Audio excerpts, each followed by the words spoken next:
Hi, it's Mark from TLR. I'm here with Dana Ranahan. She's the owner, the chief physiotherapist at Bodyworks Physiotherapy in North Vancouver, BC. Many time winners of Best Physiotherapists in North Vancouver.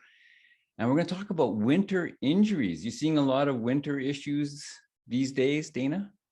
Hi, Mark. Yes, we are. I mean, with all the snow and slippery conditions that we've had the last few weeks, we are seeing a lot more injuries related to those conditions, that's for sure. So what kind of things do people need to kind of remember that, hey, this is what happens in winter and I got to be careful? I think we need to just give ourselves a little bit extra time in the day. You got to scrape the car and be careful not to slip. You might need to save a little bit of time to shovel. And I think if we're rushing about is when we tend to try to do things a bit too quickly and we're more likely to hurt ourselves. So that's kind of the first and foremost thing. And then second would be to check the conditions. Is it really icy? Like the other day, I went out early in the day and the whole road was super icy. So you're going to have to be careful that it's pretty easy to say slip and break a wrist or something like that. So before you go anywhere in a rush, be sure to check the conditions and then you can be prepared for it more readily. And what about choice of footwear? How much of a difference does that make? Footwear makes a huge difference, I think. If you have like a decent pair of boots or running shoes that have like nice tread on the bottom, that'll give you a little bit more traction. However, if you're on ice, I kind of feel like you need the little crampon type things that attach onto the bottom of the shoes if you're going to be walking. They have ones that are very low profile that are meant for walking in ice. They also have the micro spikes that people tend to go snowshoeing in snowy conditions, but the little small ones are really easily to get at Canadian Tire or that kind of store, and you can wear it around it. Even if you have to shovel, sometimes it's safe to put those on so that you don't wipe out while you're out there trying to clear your sidewalk. I did it myself last year. Yeah. They're a handy tool to have, and you just slip them on your shoe and then take them off. So they're really not very cumbersome at all for most people anyways. What about shoveling? I've heard that can cause a lot of problems.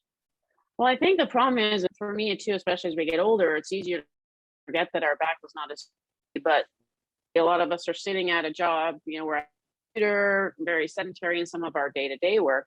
And then we go out and start shoveling these heavy loads. And there's a few key things to pay attention to is, what is the quality of the snow? Like we talked about checking conditions for icy or slippery conditions. Same thing goes with the snow. In the lower mainland here, Vancouver area around Christmas, it was quite cold. So the snow was very fluffy. And so it was a little easier to shovel without having so much weight to it. But then as the rain and warmer temperatures came in, it starts to become quite heavy. Well, now you're at risk of having a lot heavier loads that you're trying to push and lift and sort of throw, let's say, and our back mechanics or our body mechanics are going to be really key.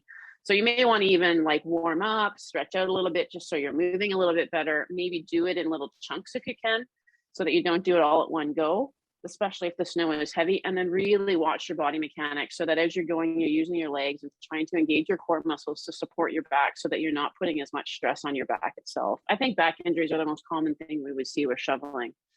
What other kind of slip and fall type injuries are you seeing? Well, it's very common in this weather, especially with the icy conditions we've had lately, to have people fall. And usually you end up putting out a hand or something like that and you'll fall on an outstretched wrist. So really common to get wrist fractures.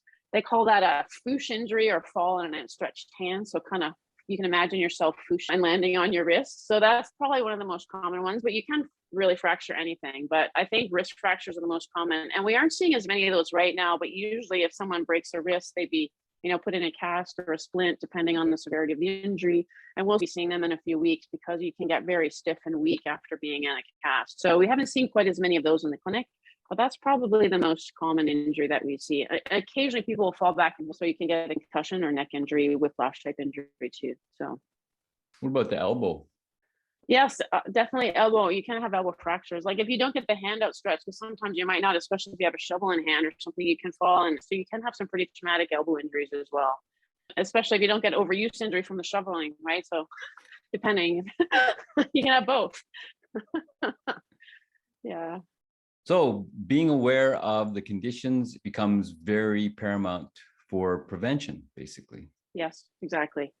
Very paramount for prevention, and then planning yourself extra time, and then just being smart about it. It's like, if you try to do it all at once, you're going to likely overdo something and hurt something or have a slip and fall because you start to get a bit tired and then you're not as strong on your feet, let's say, as you're doing something. So important to just be smart and think about what you need to do and in what order.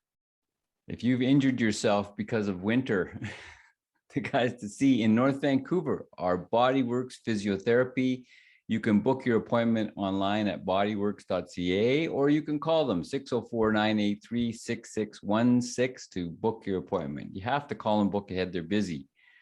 Thanks, Dana. Thanks, Mark. Take care, everyone.